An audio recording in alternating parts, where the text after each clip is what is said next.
여러분 안녕하십니까? 사주 장명가 장세진입니다. 사주 명리학에서의 식상이라 함은 식신과 상관을 통칭하는 말로 일간의 힘을 빼내고 표출하는 글자에 해당하지요. 본인의 능력을 밖으로 표출하고 표현력이나 능력에 해당하는 것이니까 밥 벌어먹고 살 수 있는 능력을 말하기도 합니다. 직접 재성을 생주해주는 식상이니까 그럴 만도 하겠죠. 사주에 식상이 없으면 의견을 표현하는 데 답답함을 느끼게 되며 대인관계가 유연하지 못하고 경직되게 됩니다. 오늘의 영상은 식신상관의 의미에 이어 흉신인 상관운을 좋게 활용하는 방법을 공유합니다. 먼저 식신은 자신의 의견을 표현하는 능력으로 보통 이상의 능력을 가졌지요. 또 솔직하며 육체미가 있고 호기심과 상상력이 뛰어납니다. 식신이 사주원국을 주도하면 보통 전문직이 어울리는데요. 한 분야에 대한 집중력이 뛰어나니까 한꺼번에 여러 일을 못합니다. 대체로 대인관계가 원만하며 예의를 지키는 편인데요. 보수적이고 안정적이며 표현은 보통 이상이고 모방을 통해서 응용하는 능력이 있습니다. 본인의 지식 수준을 과신해서 타인을 무시하는 경향이 있지요. 대화 능력이 발달했지만 식신이 지나치게 많으면 대화의 질이 떨어지고 말만 많은 사람이 됩니다. 또 식신이 너무 많아 원국에서 기신의 작용을 하고 있으면 실속 없는 속빈 강정이 되고 체력이 고갈되며 여러 분야의 일을 벌이기만 하고 한 분야도 수습하지 못합니다. 상관은 식신과는 다르게 음양이 다른 상태에서 자신의 기운이 빠져나가는 것이지요. 그러기에 식신보다 에너지의 배출이 더 심한데요. 상관은 여러 일을 벌여놓고 일을 동시에 마무리 짓습니다. 또 식신이 모방정신이 강하다면 상관은 모방이 없는 처음부터 본인이 창조합니다. 식신과 또 다른 차이점은 상관은 외향적이면서 대인관계로 자신의 기운을 방출하는데요. 예를 들어 학창시절 자신을 드러내는 방법에 화려한 대인관계 또는 높은 성적이 있다면 대인관계는 상관이고 성적은 식신이라 할 수 있습니다. 보통 언변술이 매우 좋으며 말이 많고 표현력이 좋지요. 당연히 남에게 구속받는 것을 싫어하고 오히려 본인이 타인에게 참견하는 스타일이기도 한데요. 상관이 너무 많으면 자유로움을 넘어 한량처럼 지내기도 합니다.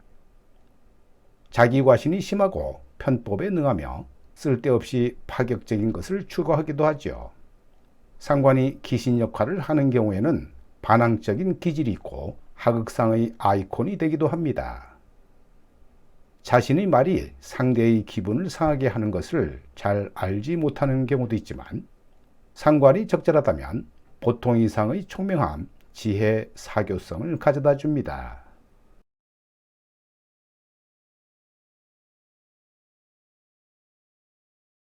예시된 명조를 보면 2024년 갑진년은 세운 지지로 상관운이지요.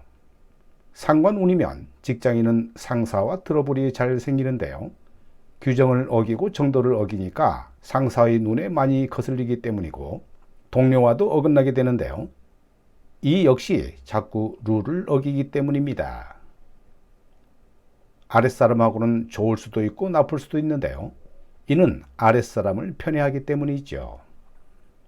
그래서 이것이 확장되면 불법, 편법, 탈법의 선을 오락가락하니까 잘못하면 송사나 관제의 우려가 많습니다. 그리고 그 선을 넘기도 하는데요. 자꾸 무리수를 두고 계획에 없던 일을 하면서 욕심을 부리게 되지요. 또 지나친 행동은 자녀인 시주 해수 정관에서 진의 원진 기문을 일으키는데요.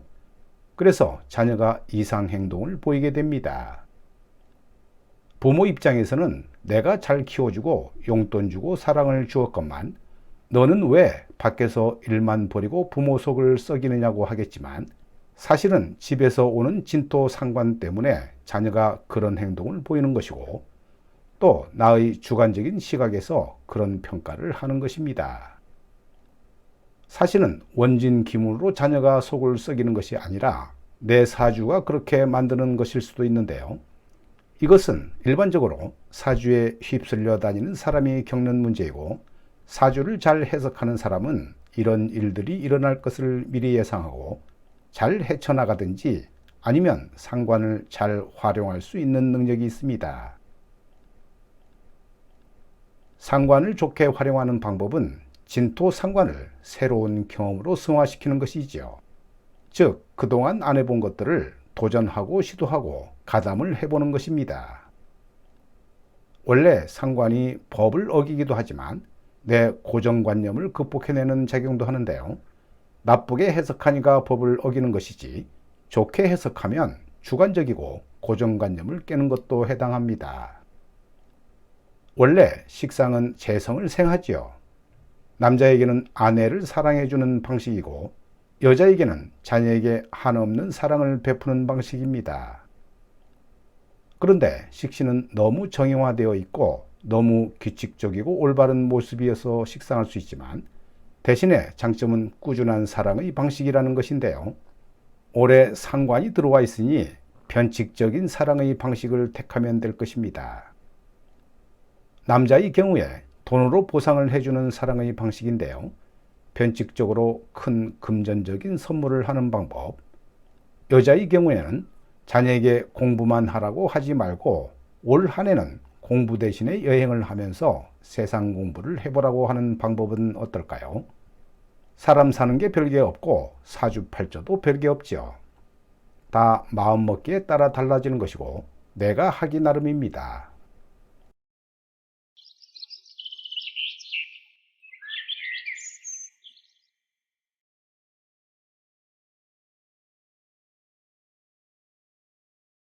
이 명조는 묘월에 태어난 갑신일주 여명인데요. 월 시간의 정화 상관이 년지 미토에 근을 두었고, 지지는 월 일시에 묘신 원진 기문이 있는 게 특징입니다. 지지의 묘신이 암합을 하고 있는 부분은 매우 부담이 가는 상황이죠. 묘신 기문을 어떻게 해석하느냐가 중요한데요. 지지가 암합하는 구조가 되기 때문에 보통은 안 좋게 보는 경우도 있을 겁니다. 배우자의 부정을 논할 수도 있고 배우자와의 관계에 문제가 있을 수 있다고 보기도 하지만, 우선 사회생활을 잘할 수 있을지를 먼저 봐야 하는데요. 즉, 상관을 잘 활용하고 있는지를 보라는 것입니다.